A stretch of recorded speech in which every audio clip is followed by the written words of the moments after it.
Alamo family, I'd like to thank you all for coming to the service of remembrance for Tim. And it's a big encouragement to all of us to know how many lives he touched here in his new hometown of Hummelstown and Hershey. So today we come together to remember a life, Timothy, John, Christian, Alamo. I'm Tim's brother-in-law. My name is Arthur Page.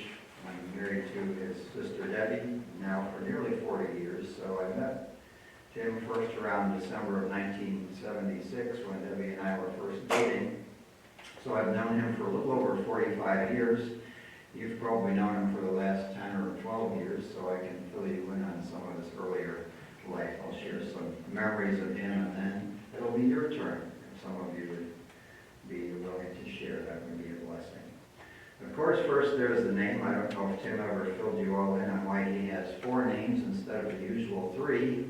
I found that rather unusual. I had never met anyone prior to Tim who had 4 names instead of 3, but there is a legacy there, and it's a strong and enduring legacy of faith and of love that comes down through the family line.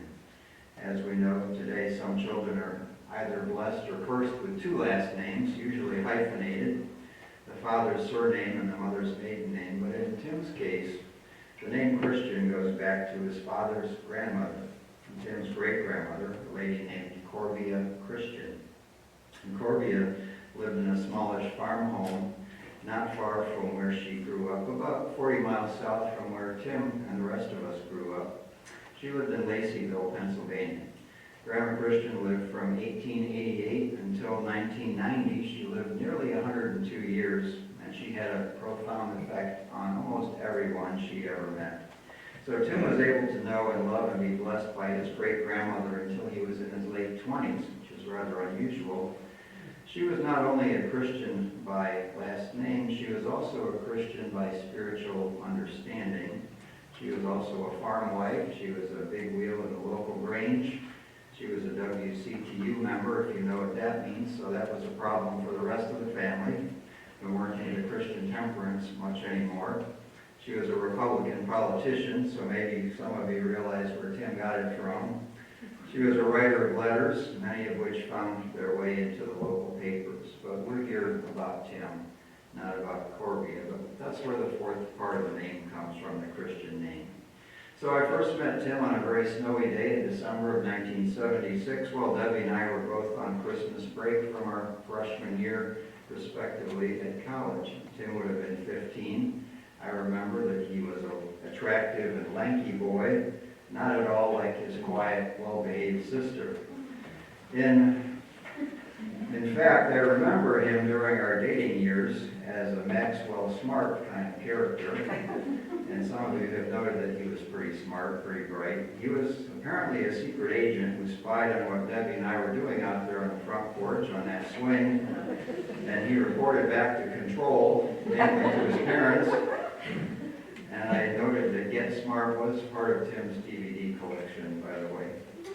But down through the years, I watched him grow up, and on the family farmette, Tim was assigned the responsibility of raising and caring for the chickens and the sheep, and Debbie had the goats, which was a family inside joke somehow.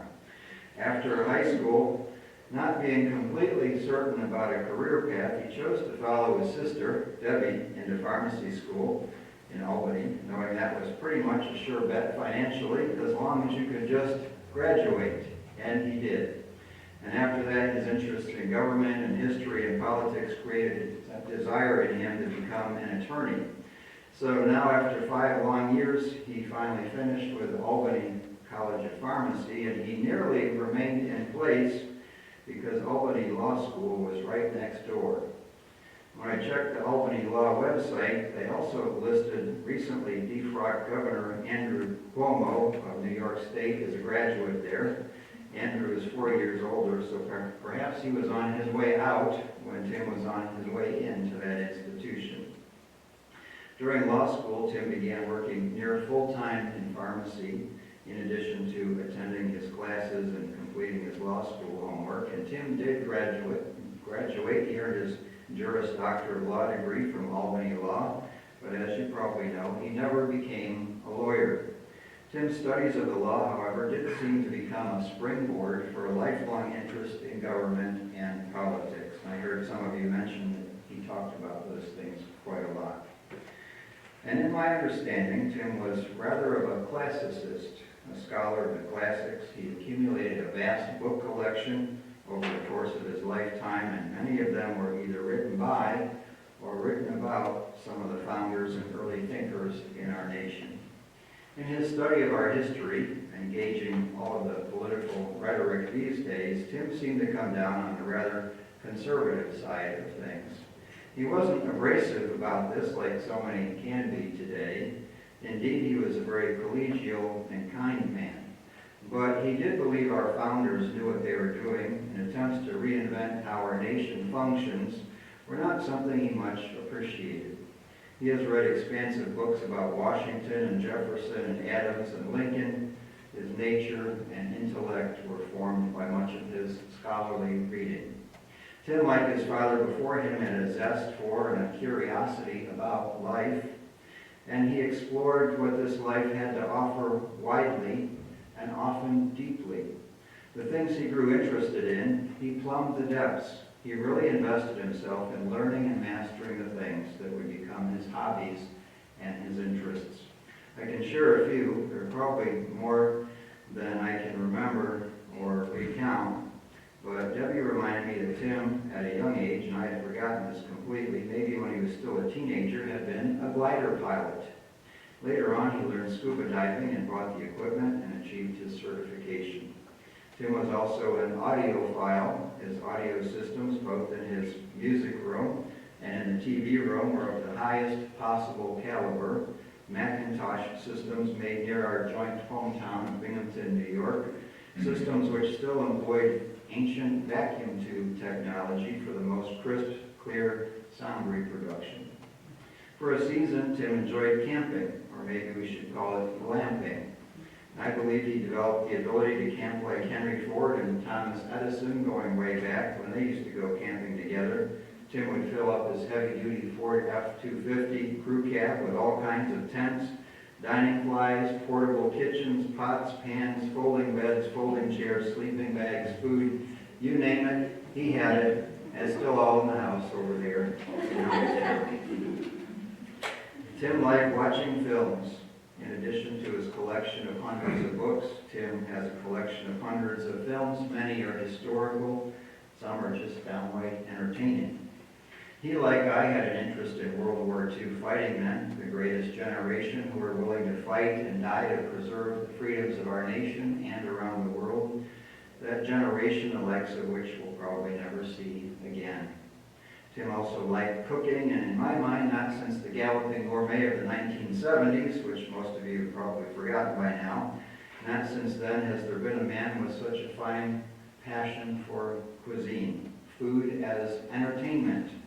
He had remodeled his above-average kitchen in his home to be a true gourmand's kitchen with top-shelf built-in commercial appliances, 2 dishwashers, a wine cooler, you name it, he had it. He even had a special stand to place his cookbook upon when he was creating something incredible.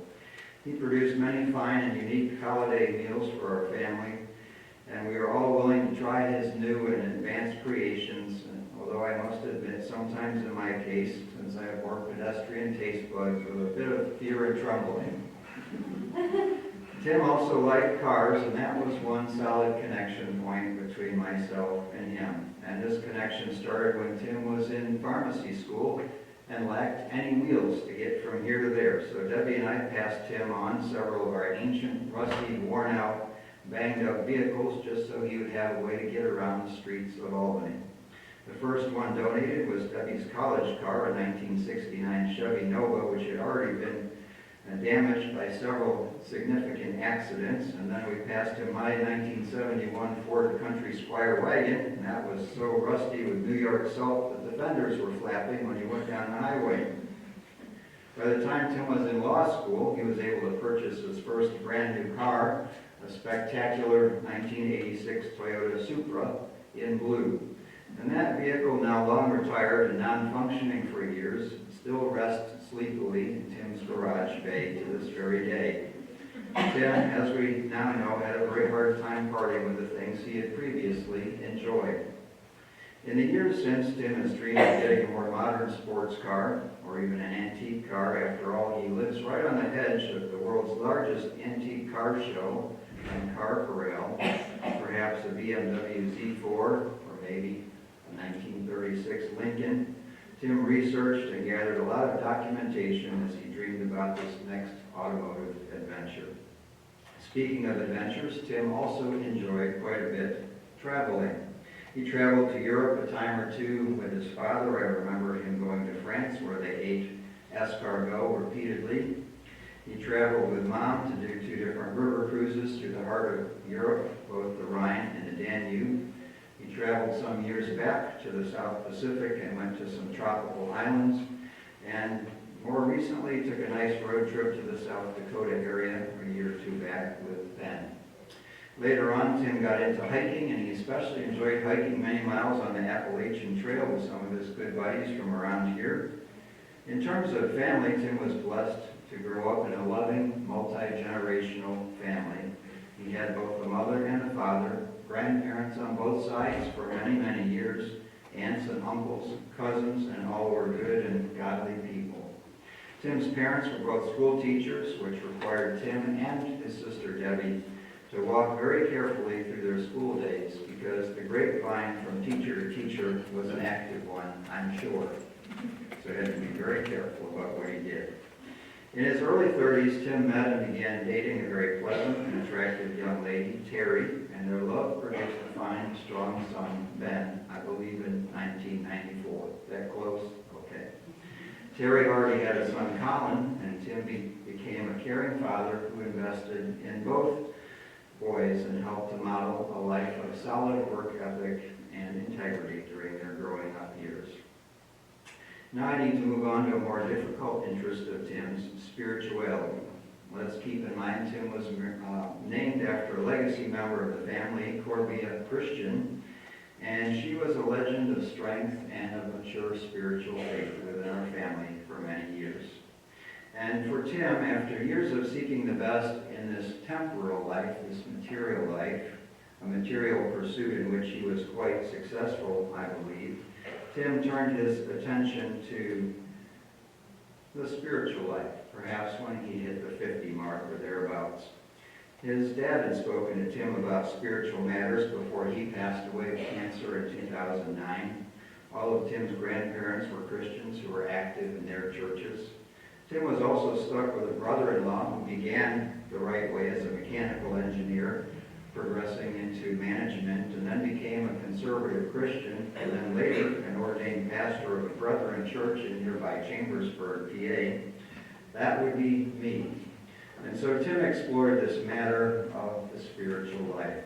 It had been important to the founders of our nation, perhaps one of the reasons our nation came to exist.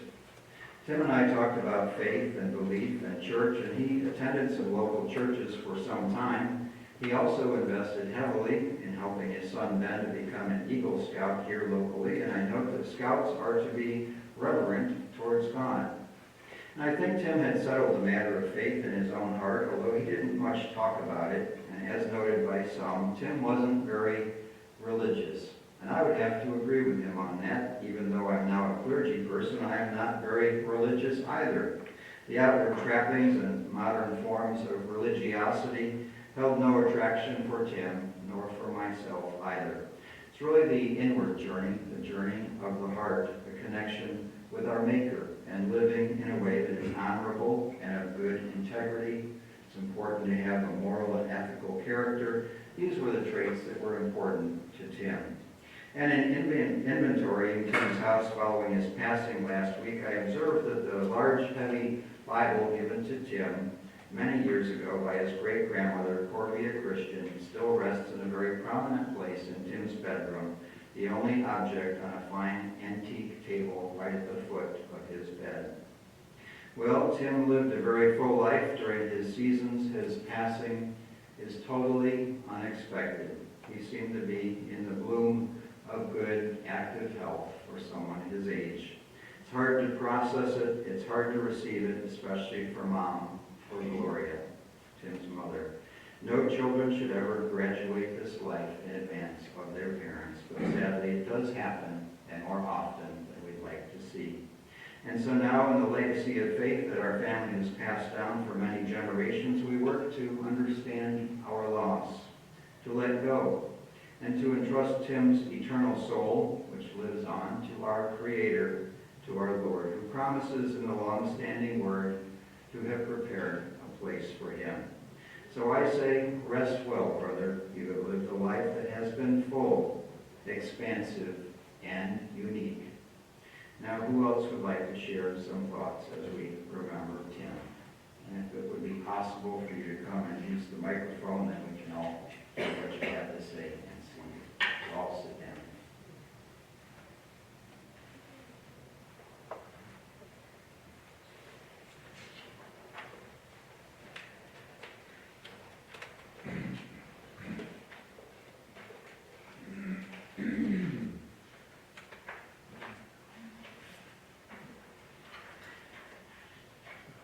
Thank you all for coming today. I'm Debbie. I'm Tim's sister, his older sister. And you're not supposed to lose your brother, your younger brother first. But I love this poem by Linda Ellis. And when I was trying to think about what I could say about my brother, I thought I could share this with you. It's called The Dash.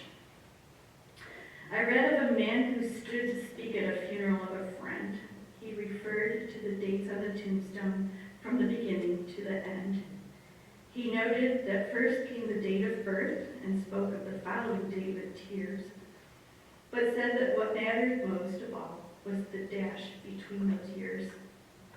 For that dash represents all the time they spent alive on earth. And now only those who love them know what that little line is worth. For it matters not how much we own, the cars, the house, the cash. What matters is how we lived and loved and how we spend our dash. So think about this long and hard. Are there things you'd like to change?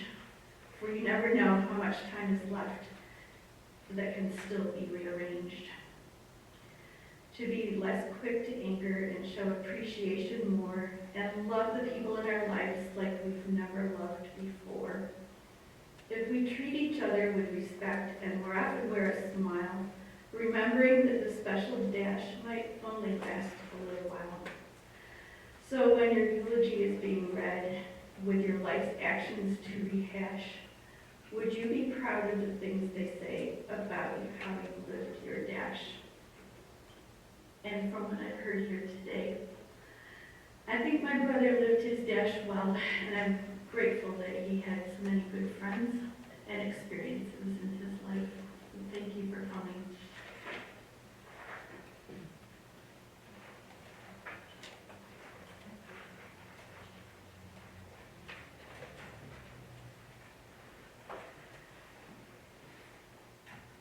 If the front row doesn't mind, I'm going to get rid of my duck bill. I'm Brent Grove. I met Tim in Scouts. We both had sons in Scouts, and he, like me, was one of the guys kind of hung toward the back, didn't volunteer for leadership, and that was up to my wife, her job. And both being a little bit reserved and quiet, we sort of bonded with each other, and then started a hiking project based on having been to a scout camp called Philmont together. And we decided we were going to do the Appalachian Trail from one end to the other here in Pennsylvania. It was a good thing I had Tim, because I could get lost in my backyard. Tim researched everything to the nth degree. He knew exactly where the trailhead was and exactly where to park our cars so that we could find our way home, et cetera, et cetera. So we spent many hours hiking together, feasting. These were not bare bones hikes. You know, we typically had hors d'oeuvres, followed by a main course. And Tim came up with the innovation of taking the IV bag out of a boxed wine so we could hang it on a tree branch and have wine throughout our evening. And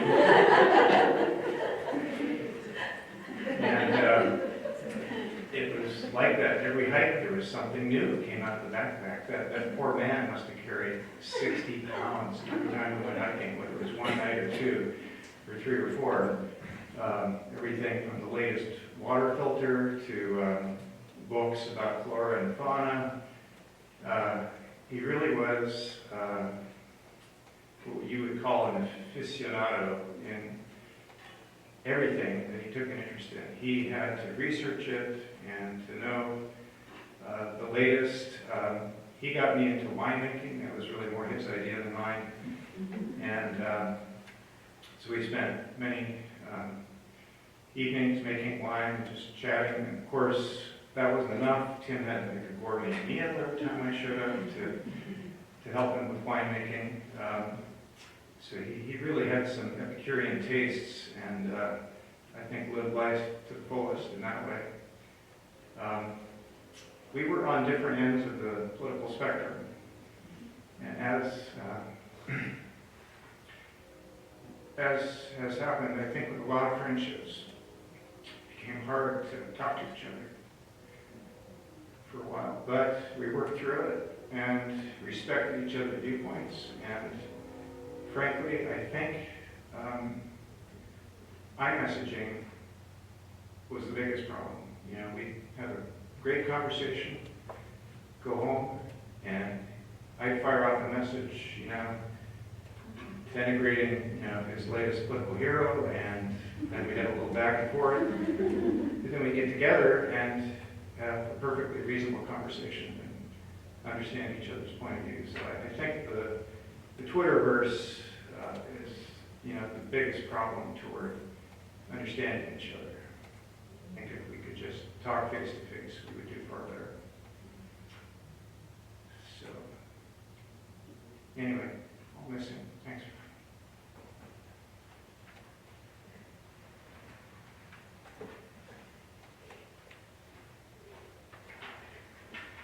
Hi everyone, I'm Sarah, I'm Tim's only niece.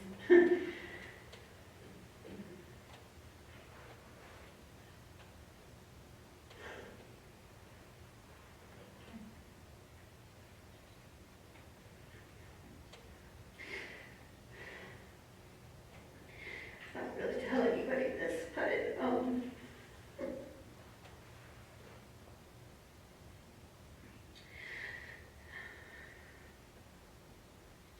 Uncle Tim's zest for life, his outward kindness and benevolence to the people he came across, very much like my grandparents.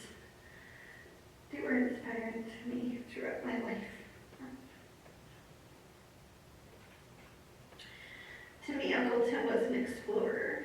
He had a wanderlust that was both intellectual and tangible. He, like me, was a sensory seeker who will scramble over mountains, but enjoy the valleys just as much as the peaks. Maybe stop and look at a weirdly shaped leaf or sniff a strange-looking flower.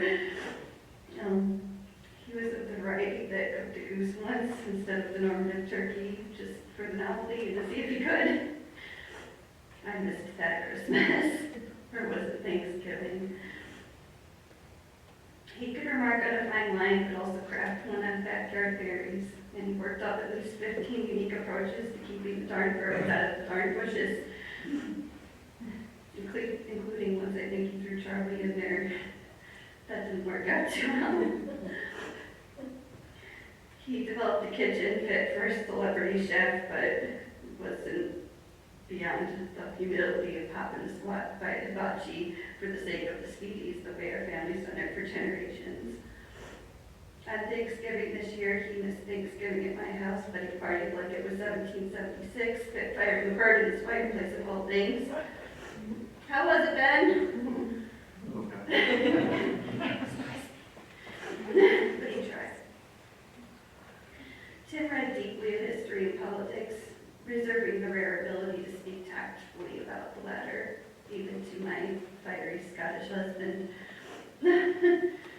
He could then move on to tell a far too interesting origin story for any object he picked up in his house. whether it was a fire poker or a very rare book. He'd go out of his way to make sure others adequately chased life like he did. One recent summer, he dumped my husband and I in the Swatara on his inflatable kayaks, gave us a quick overview of what to expect, and picked us up a couple hours later, treating our slightly damp and rather sweaty selves to a fine lunch and some brews.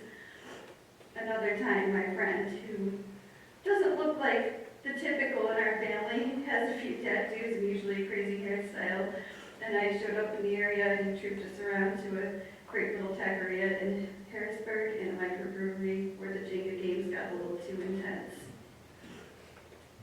Tim could find something to appreciate about everyone, and he made them feel it.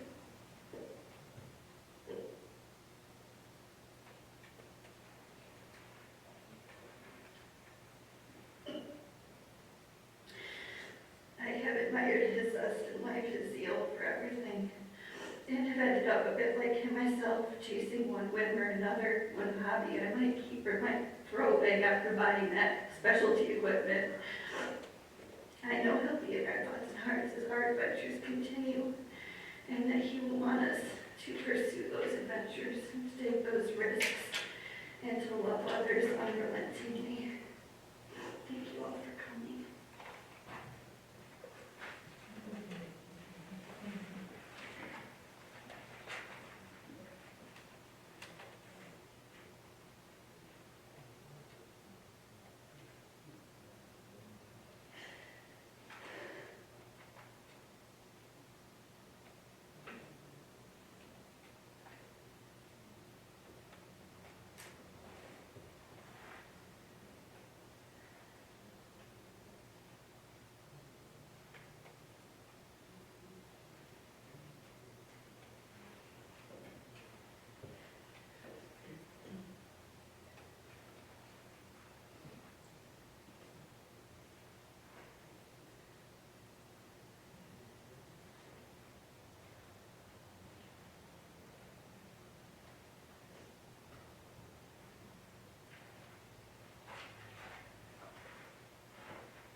Let us close with a word of prayer.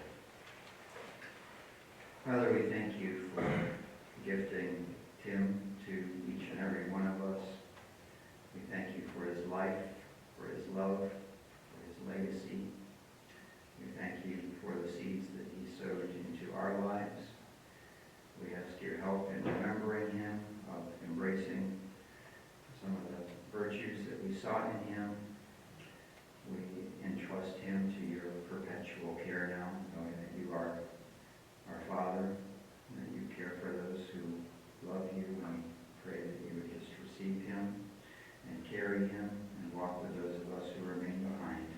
Help us to walk through the valley of the shadow of death until you bring us through to a place of renewed light and love. So we commend his soul to you and ask that you would continue with us along our journey until the dusk is before us and we return to the one who created us. For we pray it in Christ's name. Amen. Thank you again for coming, and continue to encourage the family